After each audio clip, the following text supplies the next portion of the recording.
Prevention Act says I cannot be tried in Nigeria. That's the law of Nigeria. I can never be tried in any court of law in Nigeria. That's what the law says. Anybody standing in trial or coming to try me is a terrorist. That's what their law says. Not me. As simple as that. Section 2, subsection 3F of Terrorism Prevention and Prohibition Act. That's what it says. Any court considered to try me is committed an act of terrorism. Yes. Very clear. You cannot violate a treaty that Nigeria entered into and then come to try that very person. Is not done anywhere in the world. So you must be aware of that. So that is why there is all these ridiculous delays. That is what Supreme Court said. I did not jump bail. My home was invaded. They came to kill me and I survived. They came to Kenya to kidnap me, brought me back to this country and seeking to try me, which the law says cannot happen. You cannot violate a treaty that Nigeria entered into and then hope to stand on that illegality to conduct a trial. Is not done anywhere in the world. I have in my case.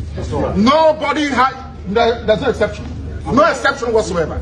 That's what the law says. Section 12 of the Constitution, what does it say? Any treaty ratified by Nigeria becomes law. It's law. You cannot change it. It doesn't matter what they do. All these shenanigans is just pure rubbish. You never stand. Not with me. I believe in justice and fairness. That's all. Biafra Evangelist, thank you for having you this morning with me. Right now, I watched a video of Nnamdi Kanu yesterday about how he was busy lecturing the Nigerian lawyers in the court of law. And they were even trying to tell him where is he written in Nigeria Constitution. He went into the place where it's been written. He was educating them that Nigerian lawyers, any lawyer that try him here is a terrorist, that they don't have any right to try him.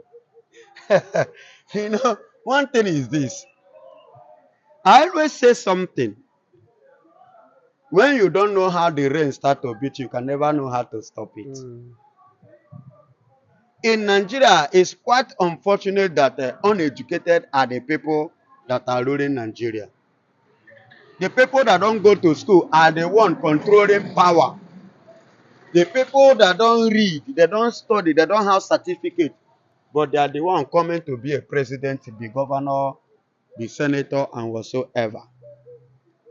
You understand? You know, on the 24th of September 2024, Nnamdi Kanu sat the lawyers down and he began to educate them on the things they believe they know, which they know not. It was on that very day that they themselves come to their own knowledge that what they have been following or being deceived was not right. So that means they have been going against the fundamental human right of this young man. Because both in Nigerian Constitution, the British Constitution, the EU, and the UN, you understand? The way what they were doing to him was unconstitutional. And they tried to prove to them that even you that is even trying to judge me on this matter, you are violating the law of your own country, Nigeria. Yes. You know, many judges and many lawyers doesn't go through the Constitution vividly well before coming out to carry out a case. Yo, Biafra Evangelist, let me cut you off here. I don't think many of them do not go. I think many of them, what I usually say to people as a journalist, that instead of we keep our institution, guide our institutions, we keep working on individual. For instance, you see the former president of Nigeria, Buhari. Many people destroy Nigeria institutions to please Muhammadu Buhari. And today, President Bola Ahmed Tinubu have come to start where Tinubu have stopped. E.g. like this, is Agbeteku, the IG of Nigeria Police, where his tenure has been expired. And yet, the president, politically, they are trying to extend his tenure for him so that they can use it. They can. Do you know why they want to extend? Who is the next? That is the next might be Ipob. The next, not to buy maths. The word might is a probability word. The next is automatically an Igbo man. Somebody in Bao whatsoever. You understand me? And for that not to stand in his own government, they need to extend the tenure of the current person. So because his own tenure, the Igbo man tenure will be expired. Will be expired too. He himself will not be able again to stand to assume that office. This is politics. And that politics as a result of the blood hatred against the Igbos. And these are the part of the team Mazen Nnamdi Kanu is talking about. God bless you, my beloved. These are part of the things that we, the Biafrans, are fighting for. And we are fighting against it. You get it now? And it is quite obvious that thank God that you, the journalists, are coming to the little bit of knowing the truth or speaking the truth at times. You, the journalists, thank God that some of you are coming up with the truth and some little facts. Yes, these are the strategies. These are the points. Why? Why must it be so? And why should it be so? It doesn't supposed to. Now, Biafra evangelists, one will say that everybody has man pressure on President Bola Ahmed Tinubu. Release this young man. You are not the one, according to Mazen Nnamdi Kanu, that he was being kidnapped in Kenya, not arrested.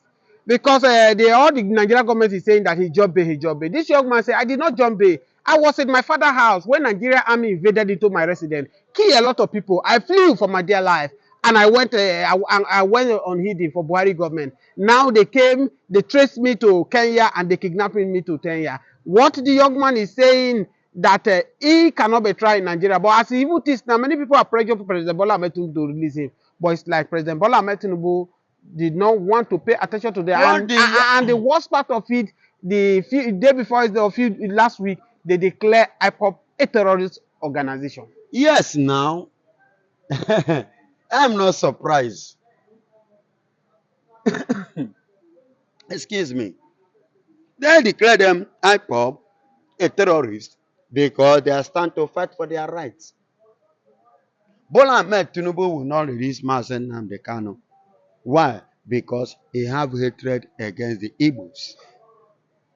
Mazen Nnamdi Kanu that said they are not going to try him. Yes, they cannot try him. It is only a tree that we hear say that they are coming to cut him that will remain. But Biafra evangelists, and let me tell you many Igbos are saying Tinubu hates me. Igbos. I wanted to bring it to you. Many of you said President Bola Ahmed Tinubu hates Igbo. He married from Delta State. His son Shey Tinubu marry an Imo lady. Do you think if he hates Igbos, he will go to that line?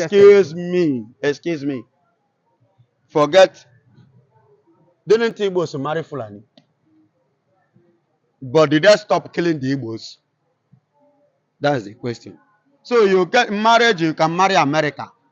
It doesn't stop Trump from deporting whosoever he want to deport as a Nigeria in America. So that one is not an issue. It's not an excuse. When you hate somebody, you hate the people. You hate that person, you hate that person. You understand? So you vandalize Mazen Nnamdi Kanu with the intention of killing him, God helping him to escape. You say he jump bail. How person take the jump bail? Somebody run for his dear life. And Nigerian government, even the judiciary. Oh God. You see why Nigerian judiciary is going down? Because the truth is not being played. It's not stand. It's not standing. You see why the lawyers, Nigerian lawyers, cannot withstand any international lawyer. You see why they are running away? Because they cannot defend it in the ICC. They cannot. Do you have competent lawyer? Do you have any competent lawyer in Nigeria? We don't have. You don't have. I would disagree with you. We have a competent lawyer in Nigeria. It's just that maybe probably... Listen to me. What makes you a competent lawyer? I will give you an example. Any competent lawyer can never stand up and support this thing that is going on against Mazen Nnamdi Kanu. Any competent lawyer that speaks the truth, excuse me, those that speak the truth, that stand in the eyes of the truth, listen to me. E.g., Dele Farotimi, who spoke the truth, was kidnapped from Lagos here down to Ekiti State. And it takes a lot of elders and group of men, personnel, to plead on his release. Does it supposed to be so? No, Biafra evangelists. If you say there's no competent lawyers, with the person in charge of the federal government, that is a counsel to federal government, we saw that woman, Tanko, wash her hand out of the case, advise federal government that let them go and settle this issue politically. Who? Binta. Binta Yanko. Binta, before Binta, who started it? Was it not Binta? What made Binta to wash her hand?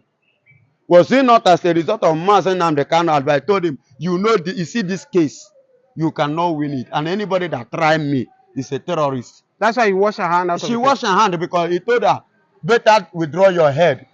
And she now realized that yes, because they have been pushing her on it. Okay, after that, so be to show from Benue.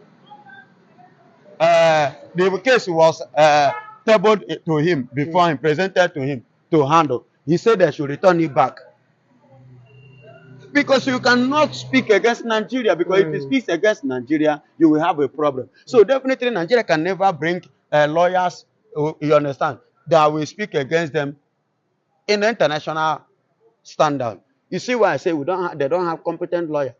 Because if they should go there to defend rubbish, the case will go against them, it will bounce on them, and they don't know that the judiciary image in Nigeria is going down. It's messing up. Everything about Nigeria is rubbish before the international body. That is why I said what I said. We don't have competent, not that we don't have, but the competent lawyers, are they going to be given the opportunity? Because the competent lawyers will stand to speak only but the truth. And when they speak that truth, Nigeria is finished. Dear Evangelist, thank you. We don't have competent lawyer, but I can disagree with you that we have one. But thank you. On this note, we'll meet again and discuss this issue more. Thank you so much for joining me this morning.